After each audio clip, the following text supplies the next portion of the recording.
Alright, so we woke up the next morning. It's kind of the same deal. We went and got breakfast at 7:30, and then we were all like so exhausted from the night before, and also like the 6 hour hike we had.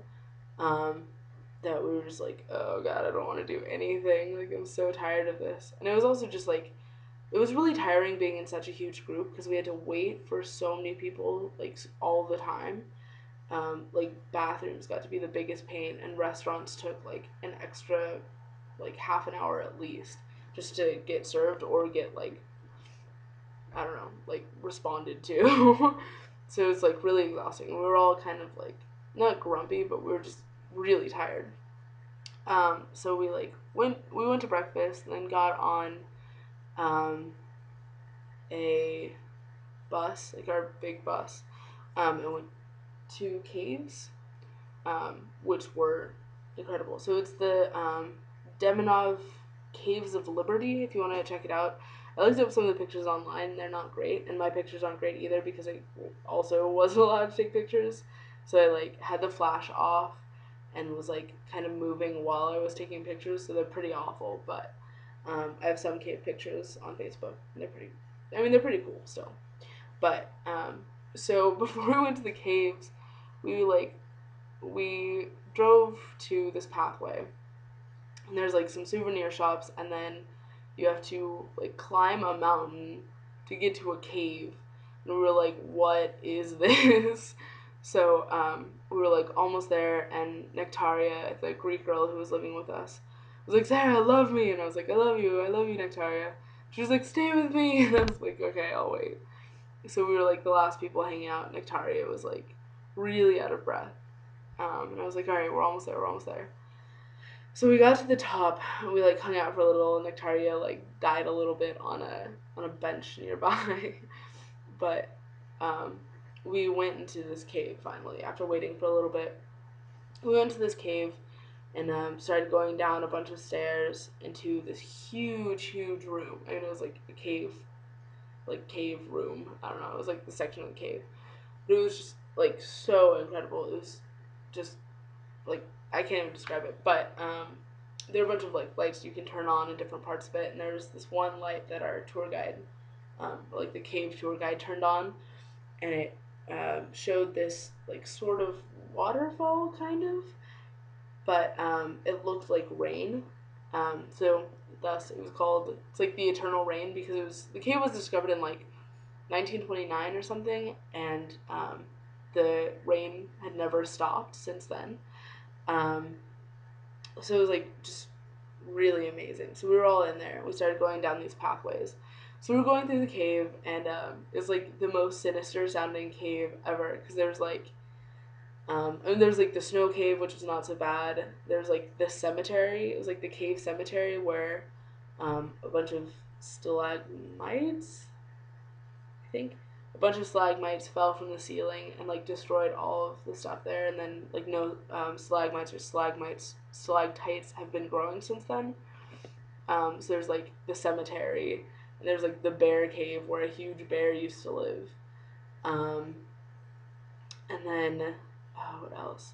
There were a few that were just like really ridiculous. The best part though, the best was like, as we were going through, there was like an audio like portion where we would stop and listen to it.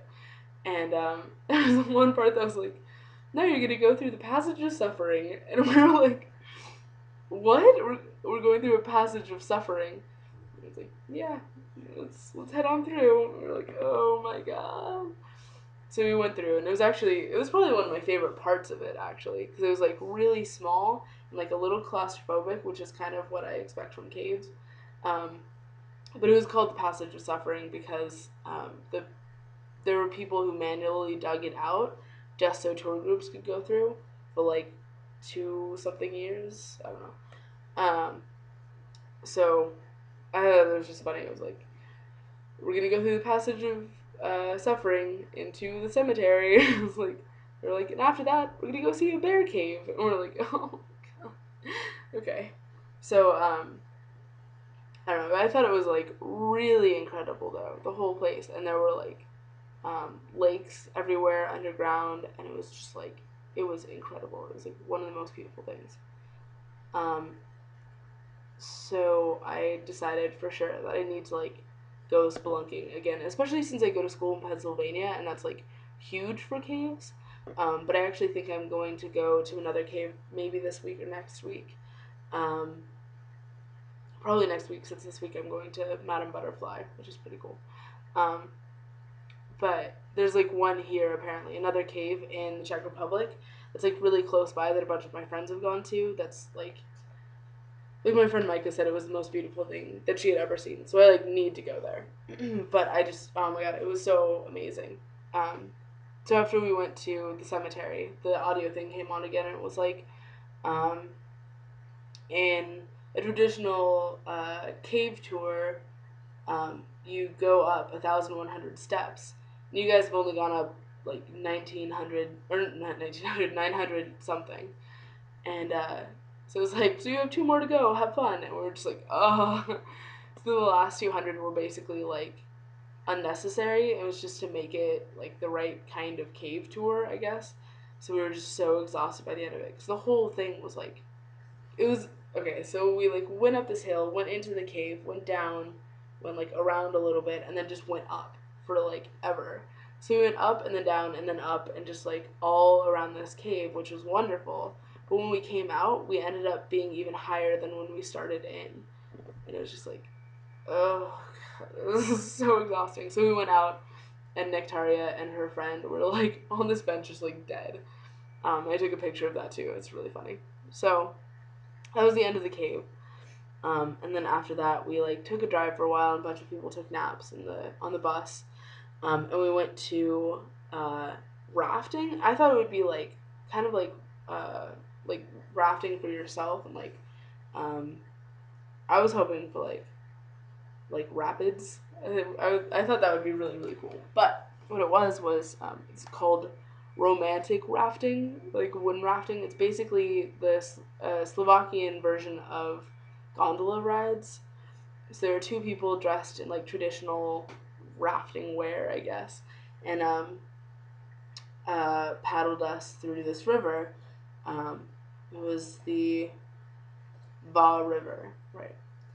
Um, so we were going down this river, and like all the Americans were singing really loudly. They'd been singing that one song, West Virginia by John Denver, I guess. I don't know if that's actually the name of it, but they were singing that all week, and everyone's national anthems too.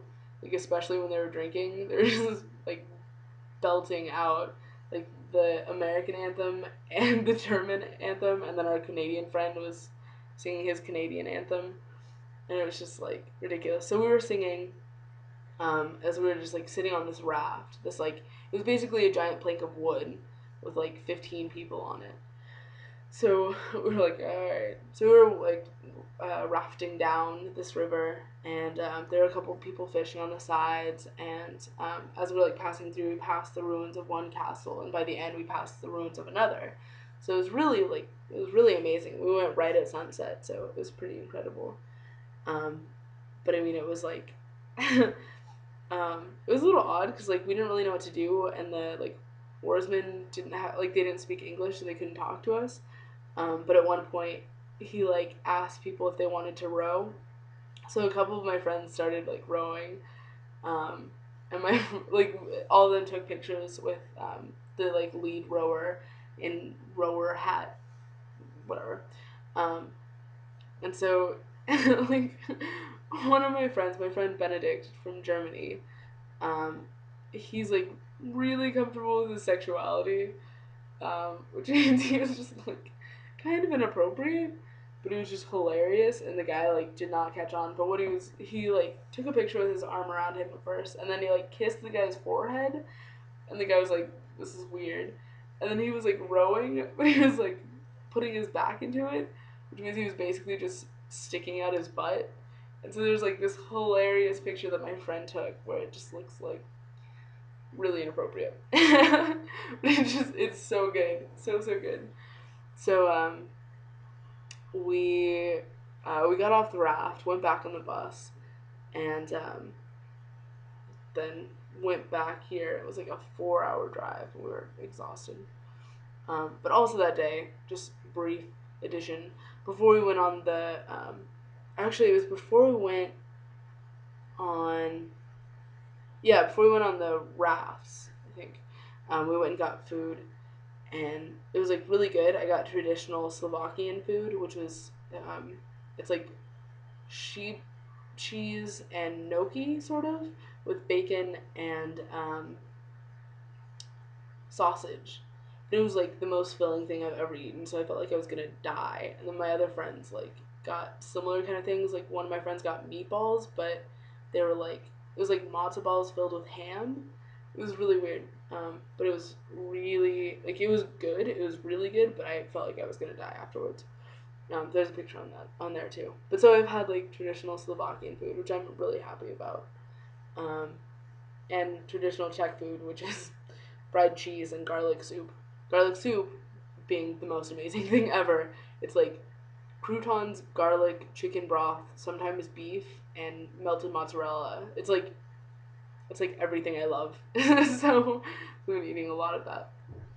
Anyway, so we got back at like 8 last night, and I've had a ton of homework to do. I have to read Oliver Twist by tomorrow, and I'm on chapter 6. So out of like 53. Actually, I have to read half of Oliver Twist, and then also the Rape of Lucrece. So I'm gonna go take a shower, do a lot of laundry because I have no socks left, and make some food. So that was my weekend.